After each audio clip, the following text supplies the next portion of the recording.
বাংলা সন যেটা আমাদের এই অঞ্চলে বাংলা সন, এটা হলো সম্রাট জালালউদ্দিন মোহাম্মদ আকবর, মুঘল বাদশাহ আকবর, যাকে আকবর দি গ্রেট বলা হইতো।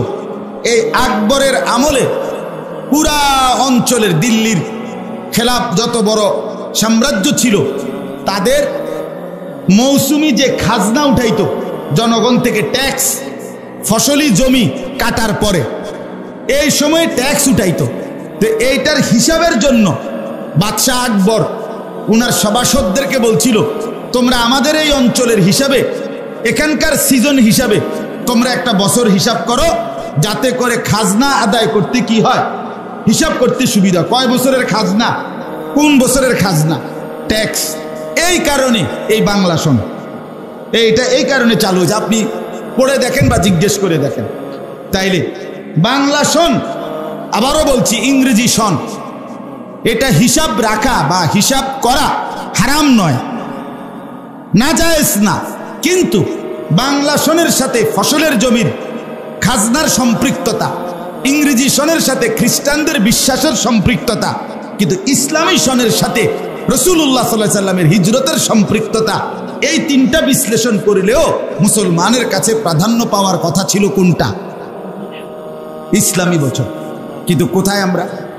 বাবের জন্ম তারিখ লেখা আছে দেখবেন ইংরেজি সন, ফুতের জন্ম তারিখ লেখা আছে দেখবেন ইংরেজি সন, ঠিক না? বাপের মৃত্যু তারিখ লেখা আছে ইংরেজি সন। ইসলামী বছরের হিসাব করি, কইতেও তো পারত না,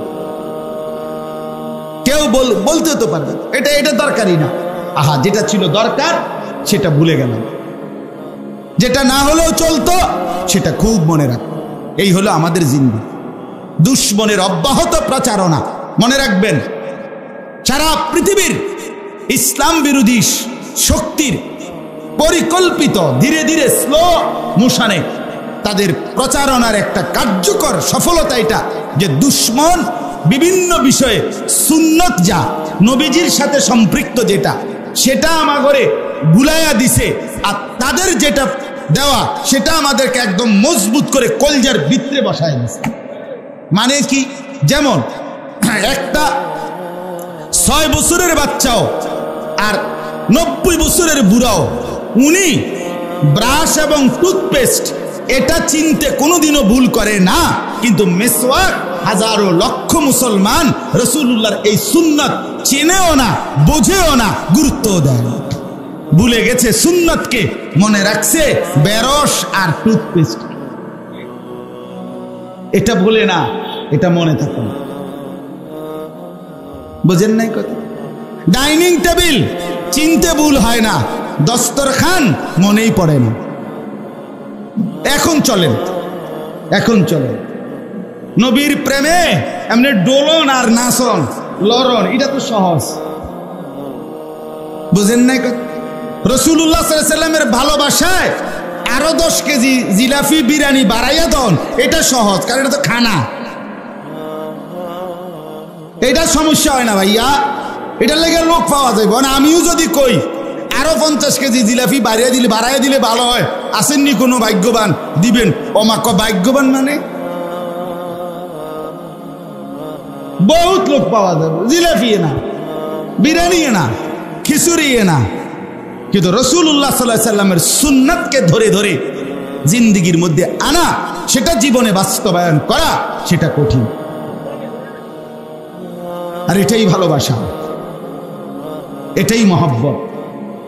তাহলে দস্তরখান আপনি চলেন, হাইটা ঘুরে মুসলমানের ঘরগুলোতে জিজ্ঞাসা করে দেখেন, চাচা আপনাদের দস্তরখানটা দেখান তো, 1000 ঘরে ঘুরে দেখেন, আপনি কয়টাতে পাবেন? আপনার বিবেকে যা বলে দেখেন আপনি সব। আমার জীবনে, ছোট্ট জীবনে কত সময় দেখছি, বলার পরে একটা লুঙ্গি এনে দিছি, বেটা লুঙ্গি কি দস্তরখান? বেটা এটা তো লুঙ্গি না, যে দুর্গন্ধওয়ালা বেটা, এটা গামছা কি দস্তরখান? গামছা তো গামছা। আশ্চর্য! তার মানে মিসওয়াক চিনলই না, অথচ রাসূলুল্লাহ সাল্লাল্লাহু আলাইহি ওয়াসাল্লাম যেদিন এই পৃথিবী থেকে ইন্তেকাল করেন, বিদায় নেন, মালাকুল মউত আজরাইল যেদিন নবীর রূহ কবজ করছে, খোদার কসম বাপ, আল্লাহর কসম, নবীজির হাতে শেষ যেই আমলটা ছিল, আমাদের নবী শেষ নবী, শেষ নবীর শেষ আমল কি? মিসওয়াক। আখিরি নবীর আখিরি আমল কি বলেন? মিসওয়াক। মিসওয়াক। নবীজি মিসওয়াক করা অবস্থায় নবীজির জান কবুল।